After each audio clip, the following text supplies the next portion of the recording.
2 weeks ago, this would have been the biggest Pac-10 game of the week. Battle for first place with two unbeatens, but instead, two upsets of Cal have left the Bears angry and the Sun Devils on upset alert. Hey, how are you folks? Jason Horowitz, glad to be with you on the Toyota College Football Preview. It's number 18 Cal at 7th-ranked undefeated Arizona State. The Sun Devils at their highest ranking in 11 years. But people say Ohio State hasn't beaten anyone. Neither has this team. That all could change on Saturday night. And for more, we bring in Spencer Tillman from Houston, as we do every week. And Spencer, you know, for the most part, I don't think anyone knows much about Arizona State, at least on this side of the country. The average fan hasn't seen them because of the late kickoffs that they had. The games have all been on the West Coast. What is the number one thing that people need to know about this ASU team?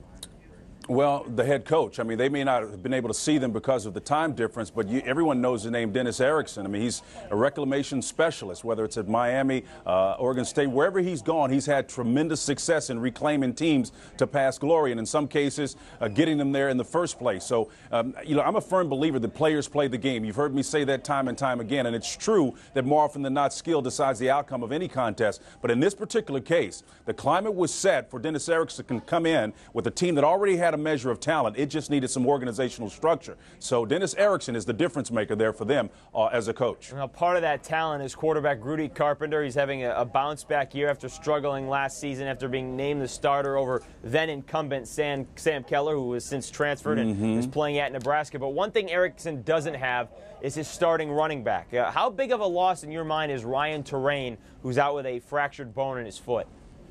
Well, they've got a couple of backups that are pretty solid, so it would be if they didn't have depth. And again, that's another one of the examples of what Dennis Erickson brings. He has motivated the backups there at the running back positions, and they're not going to drop off very much. I think together as a tandem, they're going to be able to put up at least 120, 150 yards. They're capable of doing much better than that. So they're solid at the backup position, but certainly if they didn't have that depth, they'd be in trouble. You know, the backups you're talking about, Keegan Herring and Dimitri Nance. And Dimitri, yeah, you bet. You know, they're going up against the Cal defense. It's not that great. It's 60th in the nation. So ASU should be able to put up some points as they've done all year so far, 37 a game.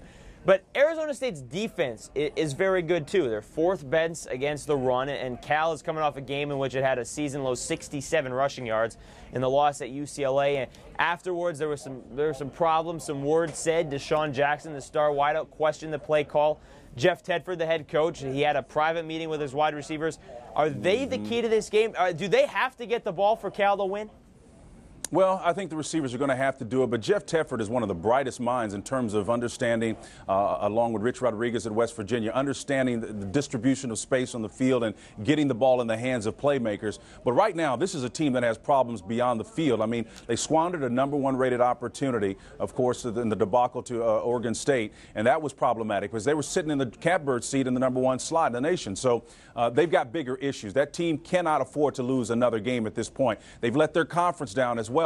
I think that no matter how you look at it, USC, despite their struggles, was looking forward to that November 10th matchup to prop them up to have a shot at the national champion. I think both teams have really failed themselves this season. Yeah, they've fallen from #2 in the country, and as you said, they would have been #1 had they not lost because it was the same week that LSU lost at Kentucky. And now they're all the way back at 21 in the BCS and out of the BCS picture, and most likely out of the Rose Bowl picture as well. As for Arizona State, Spence, they've lost 9 straight to ranked opponents. Only twice in that span has the game been decided by fewer than 10 points. They get a ranked opponent. Arizona State is a higher ranked opponent.